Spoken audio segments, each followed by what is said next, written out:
Chapter 1. Genesis of the Nightmare. In the dimly lit corridors of a top-secret military research facility, scientists toiled away, driven by the promise of a breakthrough that could change the face of warfare forever.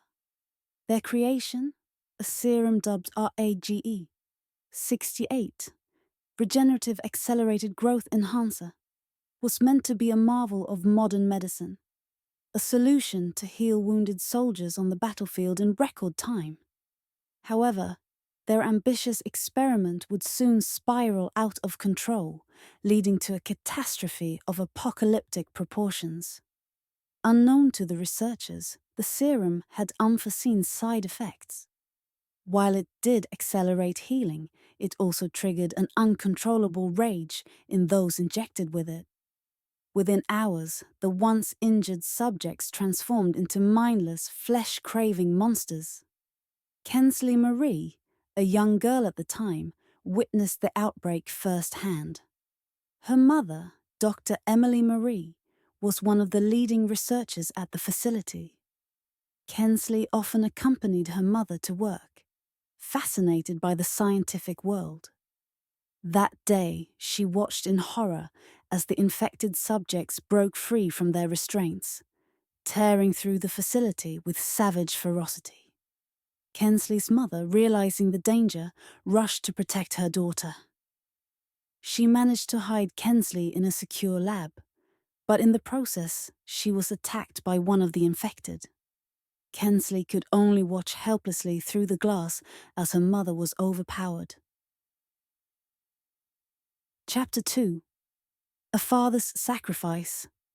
As the chaos erupted, Kensley's father, a highly trained Special Forces operative named Colonel Jackson Marie, led a rescue mission into the facility. His team fought their way through the hordes of zombies, reaching the lab just in time to save Kensley and a few other survivors. But the cost was immense. Jackson had to make the heart-wrenching decision to shoot his own wife, ensuring she wouldn't turn into one of the monsters. With the survivors in tow, Jackson and his team used helicopters to escape the facility, flying them to Brick City. Unknown to most, Brick City housed a secret underground base built for such catastrophic events. This base, hidden beneath the ruins of the city, was equipped with state-of-the-art technology and housed some of the top minds in their respective fields. Chapter 3. Growing Up in the Shadows. In the safety of the underground base, Kensley grew up surrounded by scientists, engineers, and military veterans. Her father's friends and colleagues took her under their wing, teaching her everything from combat tactics to advanced scientific theories. Kensley was a quick learner, driven by the memory of her mother's sacrifice and the desire to prevent such a tragedy from happening again. She swore to her mother to one day heal everyone. Under the guidance of some of the best scientists in the country, Kensley developed a keen interest in virology and immunology. She spent years studying the RAGE virus, determined to find a way to stop it. Her training in combat ensured she was more than capable of defending herself and others when venturing into the dangerous world above ground. Chapter 4. Discovery of the Cure. After years of relentless research and experimentation, Kensley made a groundbreaking discovery. She developed an anti-vaccine in gas form that, when inhaled by the infected, killed the parasites within the host body. The gas worked quickly, dissolving the infected tissue and leaving only bone behind. It was a cure, but it needed to be administered on a large scale to be effective. Kensley shared her discovery with her father and the leaders of the underground base. They devised a daring plan to infiltrate the old military research facility and use its air filtration system to disperse the gas, ensuring it reached every corner of the infected city through the ventilation system. Chapter 5. Preparing for the final mission. The plan to retake the research facility was meticulously crafted. Kensley and her team spent weeks gathering intelligence, mapping out the best routes through the city, and training rigorously for the mission. Each member of the team was equipped with the best weapons and gear available, knowing that this would be their most dangerous mission yet. Kensley and her father shared a quiet moment before the mission. He reminded her of their purpose and the importance of the mission. "This is for your mother," he said softly, his eyes filled with determination and sorrow. Chapter 6. Into the Heart of Darkness. The journey through the dark, stank tunnels was fraught with danger. The team moved silently, their footsteps barely echoing in the oppressive silence.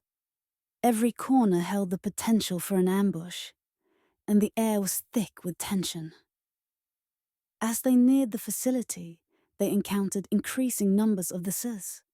The team fought valiantly, their makeshift weapons proving effective against the mindless hordes.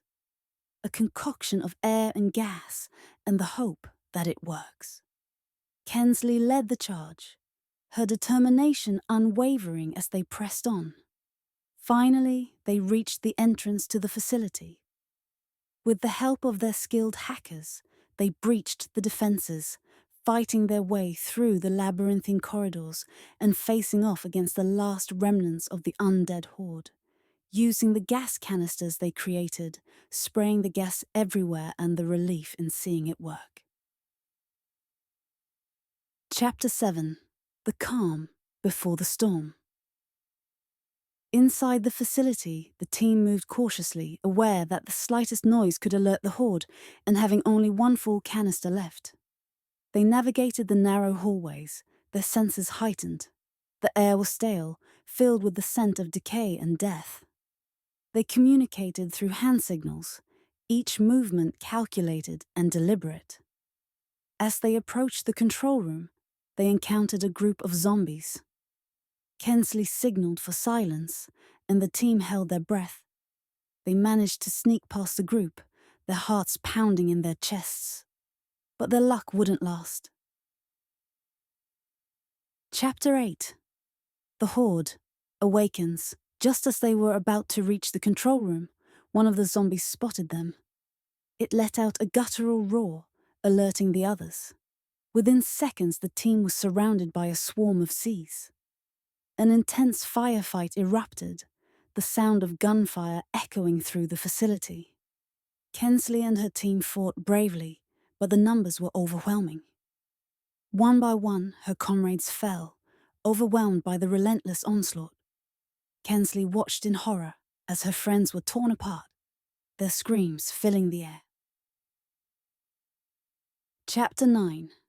A Father's Final Stand. As the team was pushed back into a narrow hallway, Jackson Marie made a fateful decision. He ordered Kensley to run for the control room, buying her the time she needed to release the cure. "Go, Kensley! Finish the mission!" he shouted, his voice filled with urgency. Kensley hesitated, tears streaming down her face. "Dad, no." "Go! Now!" Jackson roared, turning to face the approaching horde. He fought with unmatched ferocity, his every move calculated to give Kensley a few precious seconds. Kensley ran, her heart breaking with each step. She glanced back one last time to see her father surrounded, a determined look in his eyes. With a final defiant roar, Jackson pulled the pins on his grenades, causing a massive explosion that took out the zombies around him and releasing the remaining canister's gas into the air, giving Kensley the few precious seconds she needed to get the door open. Chapter 10. The Cure Unleashed. Once inside the control room, her father's sacrifice weighing heavily on her heart, she quickly administered the cure into the air filtration system, tears streaming down her face as she worked. The gas spread through the facility, and within hours the effects were apparent. The infected began to dissolve, their bodies crumbling to dust until only bones remained. The once teeming hordes of zombies were reduced to piles of skeletal remains, and the city was finally free from the plague that had haunted it for so long. They were able to perfect the canister system and use it to rid the world of the infected. But the battle wasn't over. Kensley and her team continued to spread the cure across the globe, using the same method to cleanse other infected cities. The final battles were fierce, but the tide had turned in humanity's favor. With the zombies eradicated, humanity began the arduous task of rebuilding. Kensley emerged as a global hero, her name becoming synonymous with hope and resilience.